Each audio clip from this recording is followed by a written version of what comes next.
There's so much science right now that just shows how important engagement with the arts is to the mental, cognitive, like every aspect of human life. And so important for children to engage with the arts, to have a better path to better learning, better cognitive skills, better social skills.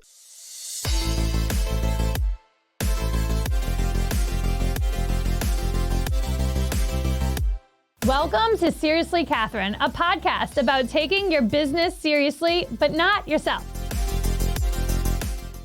All right, this week's hot take is brought to you by the Palette Community, a co-working and community space in downtown Saratoga Springs. If you don't know about Palette yet, you have been living under a rock, especially if you've been listening to this podcast. So get on that. You can learn more at www.paletlecommunity.com. All right, this week's hot take is all about all the upstate New Yorkers about the heat. I cannot accept it. Anyone that is not from the dirty south of southeast Louisiana would never complain of a humidity of 60%, which is what it is right now. In Saratoga Springs, the humidity is 60%. It's 82 degrees outside, which I will give it to you. It's warm. It is warm for Saratoga Springs, but it is nothing like New Orleans. And so I don't know, for me, it just seems very strange when I hear somebody complain about the heat. And I'm always cold, first of all. Like, I always have a sweater. Even like when it is hot, I'm like outside. It's like my upbringing trained me to always dress to be hot outside and then walk inside and it's freezing because everything's air conditioned. Everyone's ACs are blowing. My culture is to always bring a sweater or something. Anyway, I think everyone will be okay.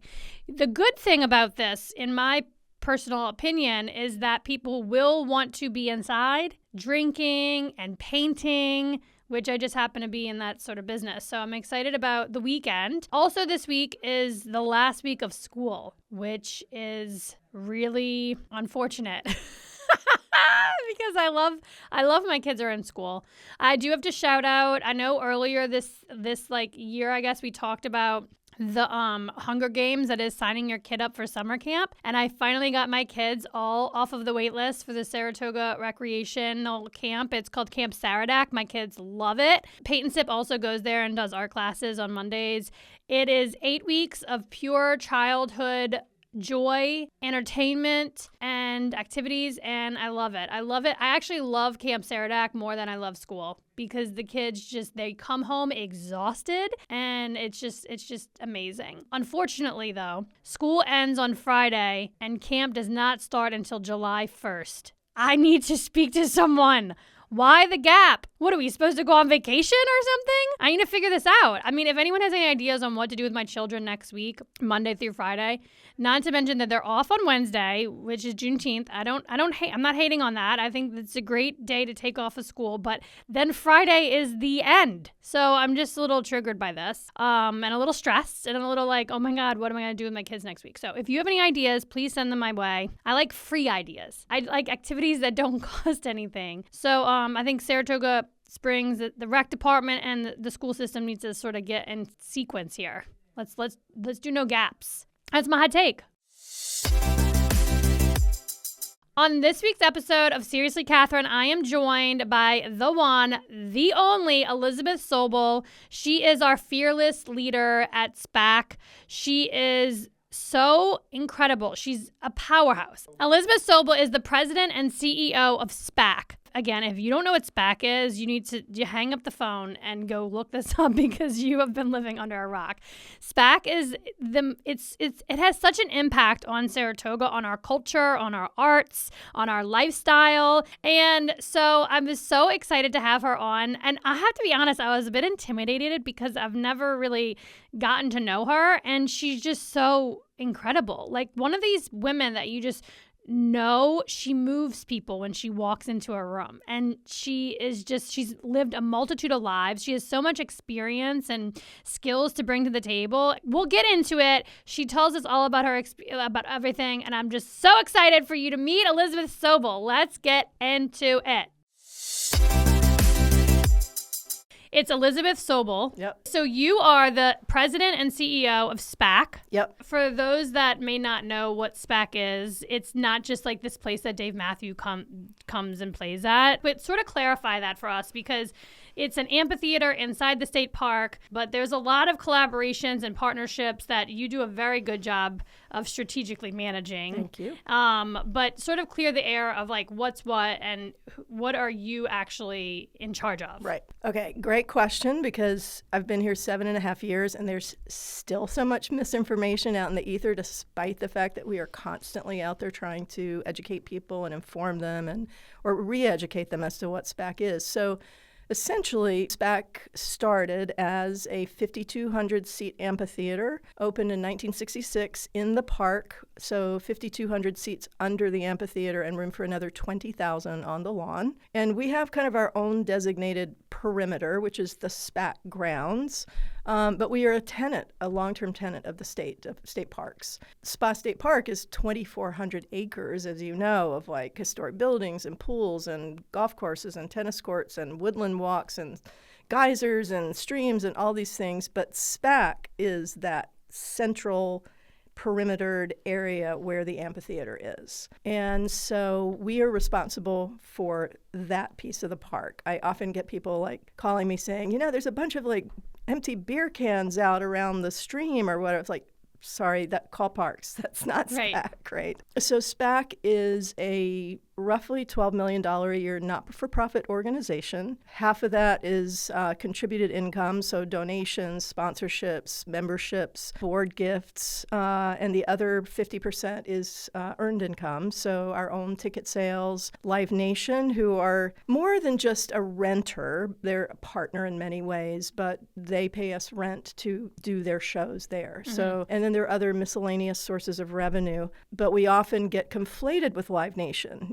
So when I go to, I'm not going to name who it was, a very flourishing downtown business that I went to for support. And the person said, why would I give you money? Like you guys print money over there. I had to say, no, you're probably thinking about Live Nation. Like, we definitely do not print money at SPAC.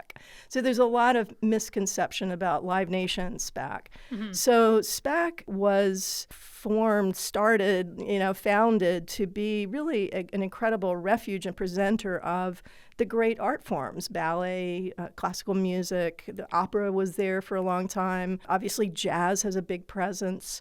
And so those are the genres that more or less we present in the SPAC amphitheater. And then Live Nation come in with all the pop and rock shows. So that's really important to understand, because without SPAC being the steward of this organization and having been built as a not-for-profit organization venue, Live Nation couldn't actually be there. Mm-hmm. We're the ones through whom Live Nation can have a presence in the park. So some people might go, well, why do I need to support SPAC? Like, let SPAC go away and just let Live Nation come in and do, like, not too many people would say that, but there are some people who are like, I only go to Live Nation shows. Why should I support SPAC?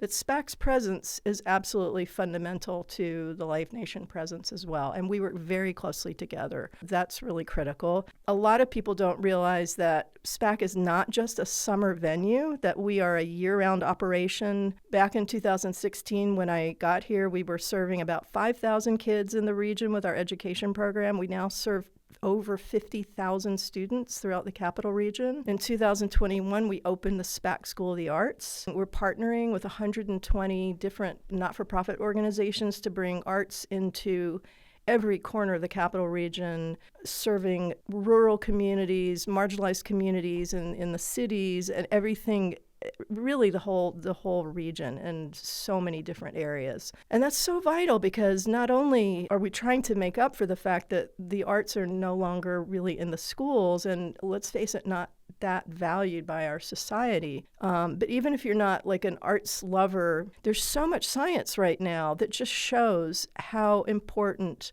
engagement with the arts is to the mental, cognitive, like every aspect of human life. And so important for children to engage with the arts, to have a better path to better learning, better cognitive skills, better social skills. That education piece is extremely important to us. So we talk about the health aspects of the arts, and not just for kids, for people of all ages. Then the other important thing is what SPAC does in terms of cultural tourism to the community, the economic impact of SPAC for the community. And in 2023, Camoin & Associates did a study of economic impact SPAC annually contributes $105 million to the regional economy. Wow. Every year. Again, people think, oh, it's the arts. Like, what do they really do? It's just, we're giving money so they can have these, like, beautiful little performances of ballet and orchestra. Absolutely not. They're so powerful at every level, from the human level to the economic level and everything in between. So those are really important aspects of what we do that we take very seriously. And then the last thing that I'll talk about in this rambling intro here is that one of the things I saw when I was first interviewed for the job was that SPAC very much was a seasonal venue.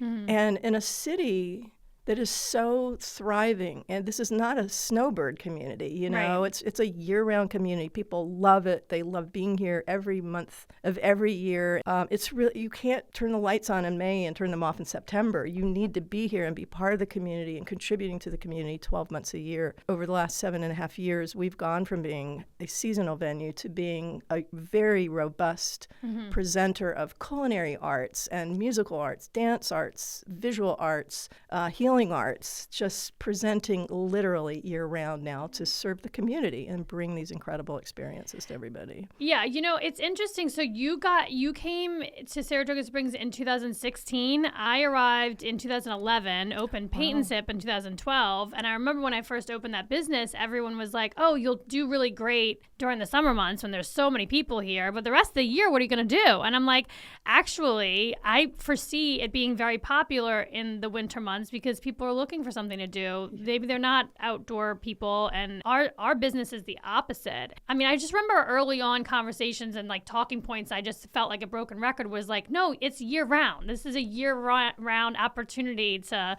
build economic development, and there's so much development available to us. Like, I mean, again, I got here in 2011. There was no Chick-fil-A, which was the biggest shock to me at the time. But there was no Paint and Sip. There was no craft beer scene yet. Like this, there was a lot of like things that I don't think had made its way up here. You correct me if I'm wrong, but you came from the city before? So I mean, it's a bit of a culture shock to come up here and be like, oh my God, what, people don't even know that this is up here, and it's just like this hidden gem. And there are some people who might say, well, let's keep it that way. We like the quiet nature of this town, and it's like a secret gem of upstate New York, and let's keep it that way. I'm like, if I have a resource that is fulfilling and amazing, I want to share it with the world. So I'm constantly telling people about Saratoga Springs and being obnoxious about how people need to get their asses up here and see all that we have to offer all year round. I could not agree with you more strongly. I mean, the thing is, like, I had no idea what was up here. Like, so I worked in the arts and entertainment business for literally decades. I ran a talent agency for IMG in the city for many, many years. And then from there, I went to Universal Music and ran a record label. My husband and I had an apartment in Miami Beach, and I was finally like, oh, I can actually go to that apartment and actually have time to go to the beach. Because before, my schedule and my life was really crazy. I was traveling all the time and working crazy hours, and literally left Universal, went down to Miami, and 4 days later, I got a call from out of the blue, a person saying, hey, I'm from blah, blah, blah search firm, and we're doing the search for the new head of SPAC, and your name keeps coming up. Let's just say I had a lot of attitude about that call, and I was like, you know what, let me walk out on my balcony here and describe the view of the ocean, and you're going to tell me why the hell I would ever consider moving to upstate New York. Because I had never been to Saratoga, and this is a really important point. All those years I was managing artists, and I was sending them up to SPAC. I knew of SPAC because they were coming here to play. And then when I was at Universal, the SPAC would be a regular stop on a record promotion tour or whatever for artists. But I never felt compelled to come here. When I was in the city, I would go to Tanglewood, I would go to Wolf Trap, I'd fly out to the Hollywood Bowl or Ravinia to see my artists perform, and I never felt compelled to come here because the way the city presented itself, was honestly, the people in our office, who were doing the tours and everything really thought it was like, they kind of knew there were some horses up here, and they thought there were like 2 hotels here, neither of which the artists wanted to stay in. And the artists would come up, do their gig. They knew they were going into the woods. That's what, they would play their gig, get their check, and head back south. Yeah. If nobody tells you to stay you here, need to be here because this place is magic. So I totally blew off the search firm.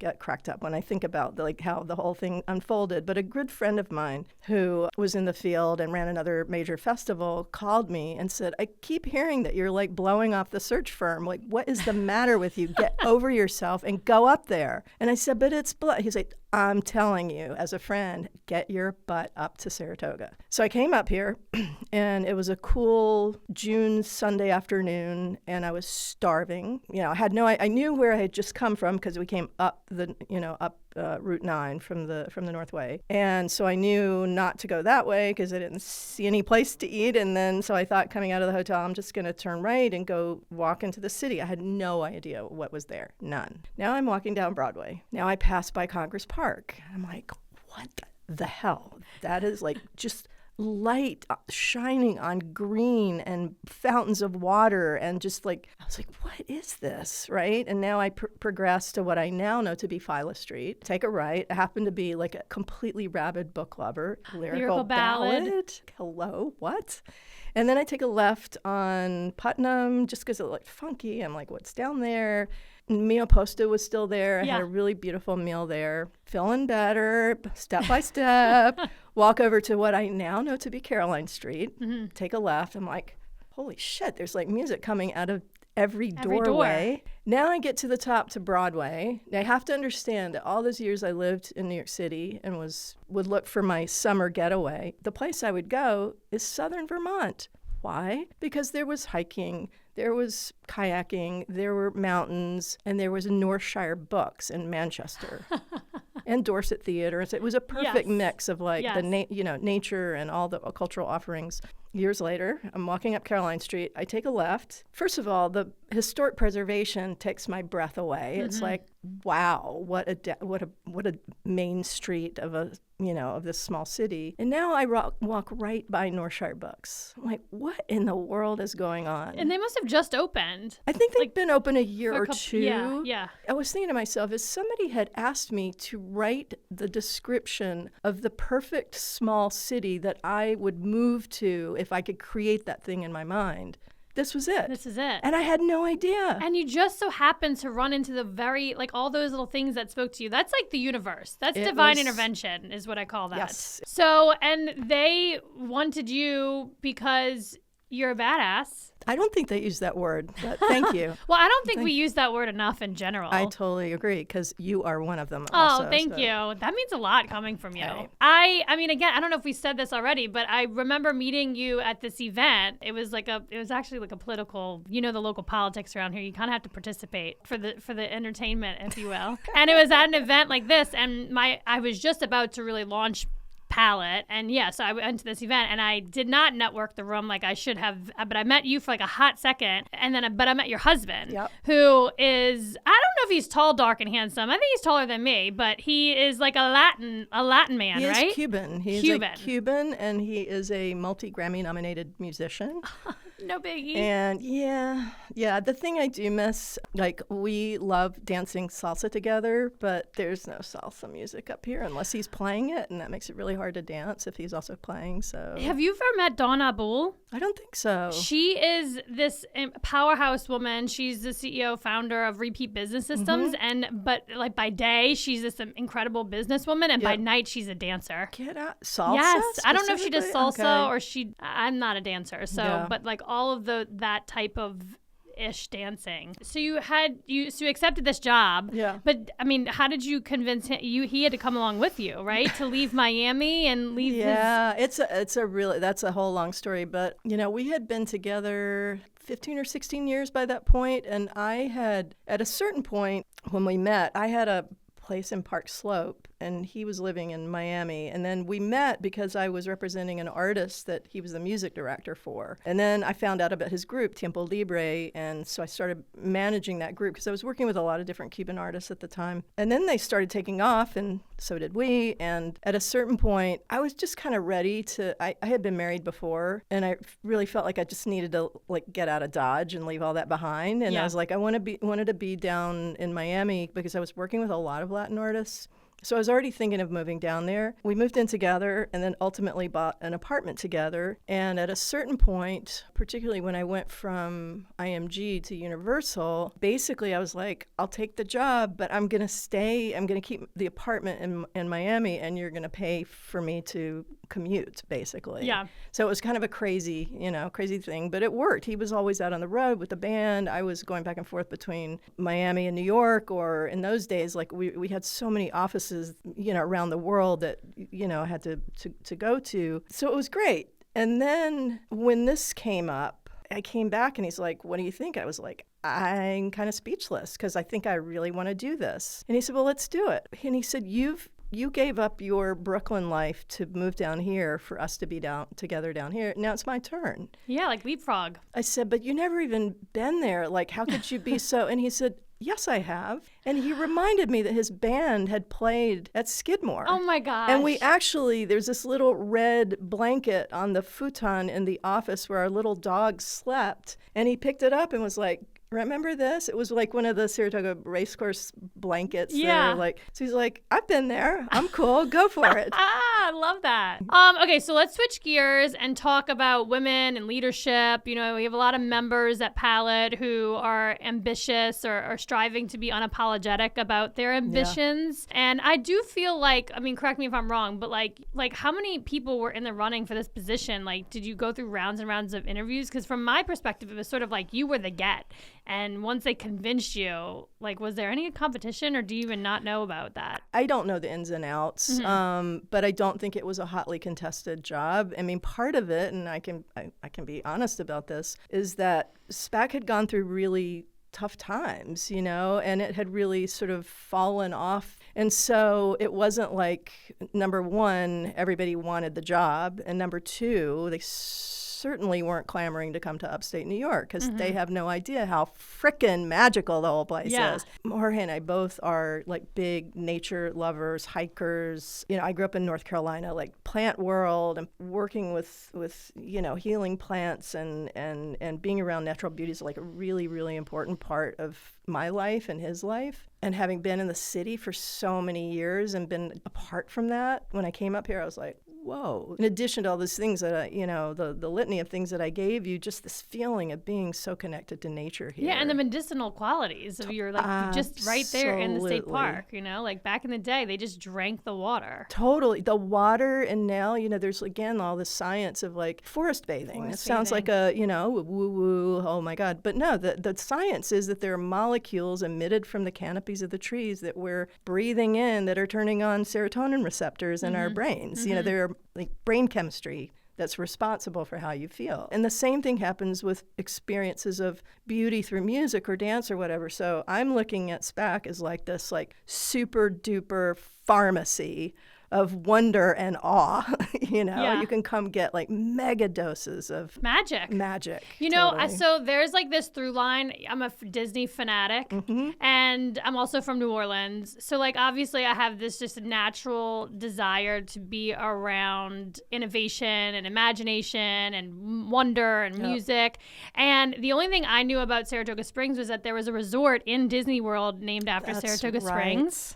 And I don't know, I just think that there's like a connection there. Yeah. Like the how you feel when you're at a live music concert in the French Quarter of New Orleans, like is the same sort of like therapy you feel when you're walking down Main Street USA in Disney World, in my case, maybe not everyone's case, but it's the same sort of, elation you feel when you're at the track or when you're at SPAC. It's just, it's difficult to communicate or articulate to people who have never experienced it before. I totally agree with you. Tomorrow in my annual meeting remarks, I'm going to talk about just how changed I am as a human being. They say that every 7 years, the human body has replaced every single cell in the body. So you're kind of completely different at a cellular level, and yet obviously your essence is the same. And that's kind of like what's happened with SPAC. Like in the last 7.5 years, everything about us has changed, and yet we have the same DNA that was part of our inception and everything. I feel like a different person, partly because my cells are different. Okay, whatever.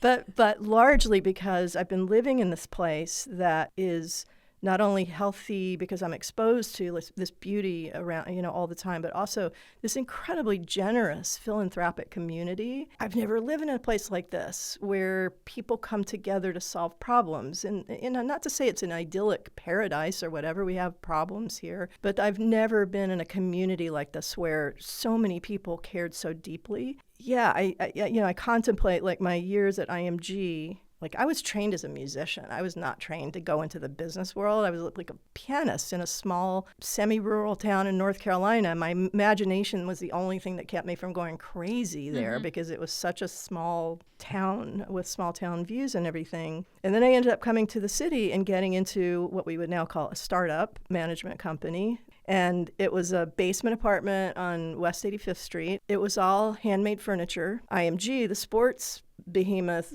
bought the company, and we went from this tiny little entity to kind of the global leader. Wow. And I was there for that like comet ride, and it was incredible. But, speaking about challenges that women have, because it was a sports firm, it was all men. IMG, we would walk into the building and like you might run into Tiger Woods, or you might run into Andre Agassi, or you might, it's just sort of like, it was kind of heady. And here we are, this performing arts division, right? And most of the people who worked there had no clue who the people that we represented were, but that's fine. But I was very much catapulted into a very testosterone-laden atmosphere where, on the one hand, we became this global leader, over time, largely because of what IMG was able to offer us in terms of resources and, offices around the world and expertise. But I also always felt that I had to be on my guard, that I had to play the locker room game, that I had to speak a different language, that I had to, sounds so silly, but I used to love sports when I was a little kid, go to basketball and football games with my dad, but I would keep up with sports stats. So God forbid I got in the elevator with one of these sports guys, I'd actually have something to talk to him about that he understood, right? Yeah. And then I went from there to Universal, and if there was no more testosterone-driven place than Universal also, I was literally the only female label president in the whole company. Wow. And I remember I started there in 2013. I think it was a spring, whatever year it was a spring. And then in January, the Grammys are coming up late January, February. I was going to my first Grammys as a label president at Universal. And so there was this thing called the Gathering of the 100, right? And the 100 were the 100 top executives in the company worldwide. So I was going out to Santa Monica, where one of our headquarters was, and I was both excited and terrified to be going, because I had to do a presentation along with all the other label presidents as to what we were doing and what we were focusing on. But I was excited, and I walked into the room where everybody was gathering for the opening dinner, and there were literally 3 women in the room. And you being one of them. And I was one of them. And it's like, how can you not be intimidated by that? It was so hard. Like at IMG, I definitely had my sort of replicating male behavior tactics and became tough and driven. And even though we were working in the arts, like, a lot of obviously business rigor to make sure that we were turning a profit and not at risk of being spun off by the jocks. And I have to say, like, I have brought a lot of that rigor to how I run SPAC, which has been really great. But then to go to Universal, which was an even more, it was a tough atmosphere. However, when I got to Universal, they sort of handed me a business unit that I was supposed to make into this new label that I was supposed to be creating out of nothing. And in that business unit was 80% men, 20% women, and of course the 20% women were also like secretaries and assistants, right? And by the time I left, we were 80% women and 20% men. What we were able to do, it was a shift from how I had been at IMG, where I really took on the male mantle of drive, push, do what they do, and that's how you'll succeed. Exactly. And by the time I left IMG, I was like, I am mush. Like I have to rethink this. You can't even play the game anymore Totally. At that point. You have to totally reinvent it in this new opportunity that you have. So I go to Universal and I kind of vow to myself that I'm going to find a different way to do it. And I was very lucky because one of my most treasured colleagues in the business. Leslie Coleman Smith, she was SVP of marketing at Sony Classics. I took all my artists to that label because of her, because she was such a great, imaginative, goal-oriented, but like fantastic, committed person who would just make these albums pop. You know, and so I took all my artists to them because of her. And then when I went to Universal, I immediately realized how desperately I needed a number two who could help me guide me through the particulars of the record business, but also was like a real kindred spirit, you know. And I managed to get her to leave Sony and come over and be my number two at Universal. And what we were able to do was create within Universal a label that had an ethos around what women do best, which is nourishing and providing a creative space for artists to feel like they were supported and that their vision was being, we were helping realize their vision rather than kind of like, oh, that's not going to sell. We got to find a new, or like a trust and a loyalty and a safety. Yes. You're so right. That is what women do. I feel like I love community building because it's like, what is my best use of time and what am I really, really good at it? And I'm good at making people feel like I've got their back and there's a safe place here. And like the most incredible stuff comes from that, right? When you're truly open and vulnerable and you got the safety net, you got people who've got your back. And at that point you can think bigger, right? So you can imagine more and you can innovate, and it's also fun. It's fun. It really is fun. And it was, even from a business perspective, it led us to some successes. Like there were a couple of artists out there, one in particular, Snarky Puppy. I don't know if you're familiar with them. I'm not familiar, but I love it already. Are an amazing band. And they were on a roll. They were like winning Grammys right and left. They were like just taking off. All the record companies wanted them, but they had this real indie perspective, and they were never going to sign with a major label, and particularly not Universal, which is like the dark side, right? But we got them, we kept at them, and they would come in. I'm like, listen, you've gotten to know us as people. You know what we can do as people for you. Just think of us as we're actually squatting here in this building on Broadway, right? But in fact, like, we have created this safe space, this environment at Universal where you can have us as your team helping you sort of achieve those artistic goals and dreams that you have, but we also have all the massive power and leverage of Universal to bring to the case, right? Yeah. And they came to us, and it was awesome. A big deal in the industry at the time because there were so many labels going after them. The girls got them, you know? Yeah, I love that. It was excellent. Just kind of top it off, when I came to Saratoga, I was coming out of literally decades of just competition, like fierce competition. And then to come here and feel like you had collaboration and compassion could be the hallmarks of what you did rather than competition. Well, and also there's such a passion. That's one thing that I mean, because Saratoga is just like, you can maybe go on social media and see people have very strong opinions. You might say, oh, people are so divisive here, they can't get on the same page. And it's like, I look at that and I'm like, everyone's very passionate. They're in love with the city that they live in. I totally agree with you. Like, I feel like it's a really difficult time that we're living in, but it's also I see so many hopeful signs. We've gone through a lot of growth and transition and transformation. Obviously, the most public-facing thing we do is obviously the programming, and so you have some challenges when your primary outward-facing artists are like the Philadelphia Orchestra and the New York City Ballet, which are two of the greatest. Certainly New York City Ballet is the greatest ballet company in the world, and the Philadelphia Orchestra is like one of a select of the greatest orchestras in the world, and they're in our backyard every summer. But that is also not an easy feat, right? To keep bringing them back, we have to make sure the community has to show up for those. Thank you for saying that. Do you know what I mean? Like, there are some key stakeholders at play that are like, yeah, of course they're going to come. And it's like, well, like, let's not hang our hat on that. Well, it's not in the bag every year. No. And I think people have to understand that. So we're a $12 million a year organization. Every year we take a $2.5 million shortfall on 4 weeks of programming. The ballet, we lose almost $1 million on a week, and the orchestra $1.2 million or so on 3 weeks. And like dive into that a little more, into the numbers of it. And when you say you're a $12 million organization, that's your operating budget. Like that's what it costs to pay for everything. Exactly. That's just not like what you're bringing in. I mean, that's the baseline of what you need to bring in. Totally. And even if you're a not-for-profit, like that doesn't mean to say that you don't want to profit. Yeah. And then be able to reinvest that money back into programs. Absolutely. And so really, I can't disclose exact amounts, of these contracts and everything, but we're talking about weekly,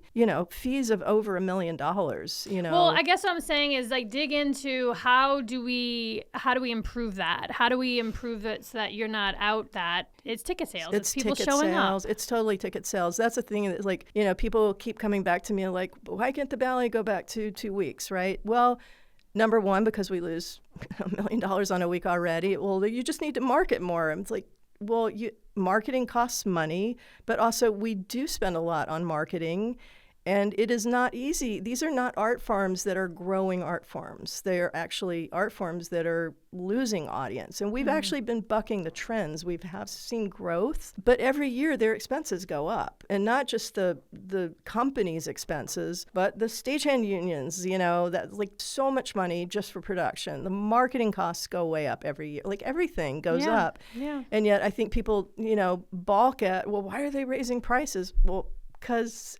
everything's going up, Yeah. And so I think there's this notion that somehow the arts aren't supposed to cost as much. I think people just don't understand exactly how expensive it is to put on a season. So ticket sales are absolutely critical, fundraising as well. And I think there are a lot of people out there who are ticket buyers who don't realize that becoming a member really helps us. Becoming a member of SPAC is like becoming a member of Palette. You're part of a community. You're part of the fabric of the organization. You have insight into what's happening behind the scenes, what's coming down the pipeline. You have, I'm assuming you have access to you and your team, and I'm sure you're constantly looking for feedback and ways to improve. So sort of like I think a lot of maybe people do just think it's I'm buying a ticket to the Philadelphia Orchestra. And it's like no, become a member and buy a ticket to come. No, and the thing is, so becoming a member, and you can become a member for $125, but you can also, the higher you go up the levels, the more perks you get. So if you're in a transactional state of mind, like there's plenty you get. So for instance, you get member discounts, you get member pre-sale. So if there's something, that you really want to go see and you want to make sure you're getting the best seats, having that pre-sale access is really important. Also, SPAC members get early access to Live Nation tickets, right? Yes, I noticed this, like Pitbull is coming to SPAC. I know everyone's really excited about John Legend, but I'm excited about Pitbull. Listen, and that's the beauty of SPAC. There's something for everybody. There is. There's Kids Bop. Yep. That was like the first concert that Posey ever went to. So the podcast, the name of it is Seriously Catherine. Okay. And I think I'm pretty clear. I don't really take myself so seriously.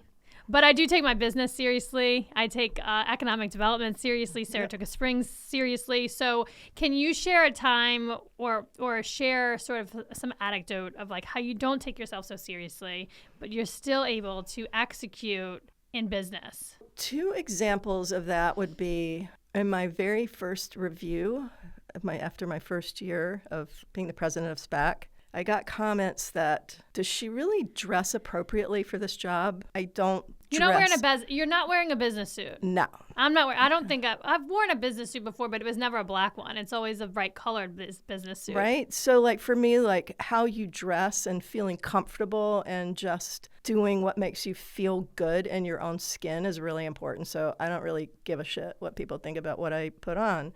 And secondly, I don't give a shit. Well, that was another point that was on my review. It's like, does that salty language really going to work in the capital region? And I said, yeah. Yeah. So that's kind of, my don't take myself seriously in that I'm going to be who I am. If you don't like it, I'm happy to step down and go, like, finally retire. Yeah, I'll go back to Miami and I'll overlook at the water. So, but also, like, the numbers don't lie, right? Like, the numbers do not lie. The SPAC has seen such growth, and evolution. I'm so thrilled that the School of the Arts opened. Like, we put Posey and Ruby both in classes there. Nice. They've loved it. Great. The musical theater, we have another friend of ours, daughter, obsessed. And it's like, yeah, you don't have to get on the train and send your kid down to New York City to have some of this experience and exposure to these artists. I'm so excited about that. And then the culinary arts. Again, I'm from New Orleans, and that is one thing that I sometimes don't know that I'm getting what I need. I will say that is one area where I struggle, and frankly, one of the reasons why I was so intent on starting culinary arts, that it's not that there isn't some terrific food here, but it's limited, and there's not a lot of diverse palates and flavors and approaches to food and everything. And I also, like, for me, like, how we eat food, how we source ingredients and everything really speaks to what's happening to our planet. And so, like, an ethos around sustainability and being stewards of our place there in the park, and how do we help create these connections to the planet. It's all about, like, being a change agent for good in the world. Making connections, but humans to humans, humans to the planet. There's this is a book that came out last year that's been kind of my Bible. It's just called Awe, A-W-E, and it's a neuroscientist and researcher who's been looking at the neurobiological changes, or the brain chemistry changes with these experiences of everyday awe. And there's all this data that, shows very clearly that when people are sharing music together, and particularly if they're music and dance, their heartbeats synchronize. Oh, wow. They're literally beating in time with each other.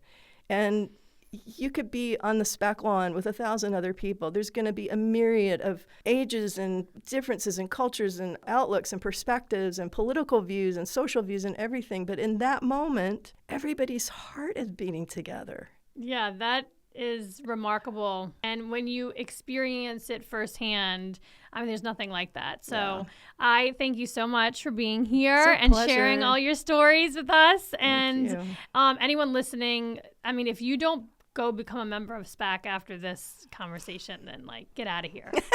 Right? You go for it. Thank you for laying down the law for us. Yes, anytime. All right. This week's Saratoga Lifestyle segment, brought to you by Saratoga Living After Hours. I have to, pause on Saratoga because I'm a little overwhelmed with Saratoga. The Belmont, we're still recovering from this. It was a great community experience for everyone to have the Belmont in Saratoga. But I got out of Dodge last weekend. We went on the boat in Lake George, a friend's boat, not my boat. They talked us into going back out to the lake and going camping on one of these islands in Lake George. And so I was like, you know what? We got nothing else to do. We could the Hovers could use a timeout of mini respite, if you will. So we decided to say yes, and we went camping on an island in Lake George. It's a part of the Narrows, which is a group of islands, and it was called Floating Battery, which I didn't really understand why the name, who named these islands. It was so cool. We pitched a tent, and it was really quite seamless and flawless. It was so much fun. We had hot dogs for breakfast. We did the campfire in the morning because we got there too late on Saturday night, and we went out to dinner at, I can't actually remember the name of the restaurant that we went, but we took the boat to the dinner place, and we went up all these just natural cobblestone steps. It was so amazing and adorable. And we had dinner, and then we had to take the boat back in the darkness. It was so nice though, because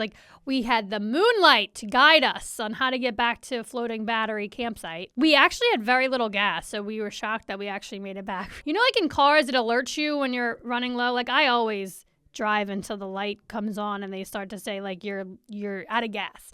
I know that I can go another 25 miles with that light on. But in boats, they don't do that. You have to be paying attention. But we managed to get to the dock, and we were below E. So there you go. And then the next day we did the campfire, and we did hot dogs for breakfast. And we went to the Bear's Cup, which is this adorable coffee shop in Bolton Landing, which is so cute. The bagels are adorable. The coffee is great. And they were playing Taylor Swift, which, I can't complain about that. But Lake George is so beautiful. It's the perfect timing. It's summertime, so get up there. And I don't know if this is going to be frowned upon by Saratogans, but if there's a lake you're going to visit and spend time on, it's got to be Lake George. Lake George over Saratoga Lake. Sorry, not sorry. That is what I have to say about that. Next up, a serious business lesson from me, Catherine Hover. And I've been going through some changes and some evolution in my career or my business. We recently had some changes over at Palette. Marcella Hammer is the new CEO of the community, and that's really exciting. And it's kind of like giving me this opportunity to try my hand in something new. And so I will be venturing into the recruitment and staffing space because I think that there's a lot of impact that I can make on that world and impact a multitude of industries that I think could use some impacting. So I'm excited about that. And so my business lesson is to never, ever, ever underestimate the power of your network. I pride myself in being wealthy in human capital and giving people the opportunity to help me when I need help. And Lord knows I need a lot of it. Most recently, I've been needing a lot of help. So I just appreciate so much my community, my network, my people who really do believe that I can do it all and they want to help me do it all. So what happened was I had reached out to someone in my community, Jennifer Massey, who's like this amazing advocate of women, and I've just always admired her. And she's one of those women that is like so sweet and kind. So I shared with Jennifer some things that I was changing over at Palette and new direction or what's happening next. And she suggested that I talk to someone else in her community and her network, also in my network. And we are excited to work on this thing together. It's just even now when when I think like, oh my God, I've met all the people that I could possibly meet. They all know what I'm about. They all know what I'm working on. That ain't true. You have to keep on sharing. You have to keep on asking. You have to keep on reaching out. And I think it's been so eye-opening to me that I still have so much growth, even though I feel quite accomplished. We're always growing. We're always learning. And I am just super excited. And again, it all goes back to what is the power of your network? I wish you could measure this. There's got to be a way we can measure someone's network. And are you activating it? Are you using it to the best of your ability? Are you making sure you're getting a return on this investment of networking? Is everyone aware of what you're going through, what you're working on? I implore you to think about this because I thought I had tapped out and I have not even scratched the surface, clearly. And I implore you to think about the power of your network, thinking about, is everyone in the loop of what you're working on? And that is my serious business lesson this week.